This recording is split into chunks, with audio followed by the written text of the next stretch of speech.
addressed the assembly early in the conference.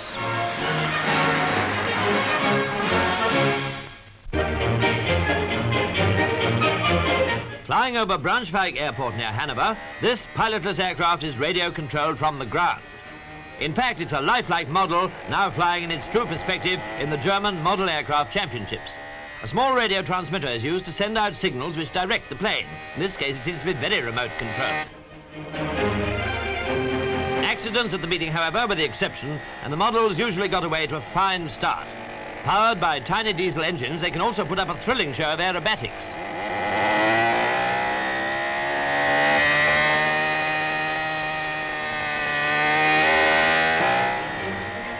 Altogether, a tribute to the model maker's ingenuity.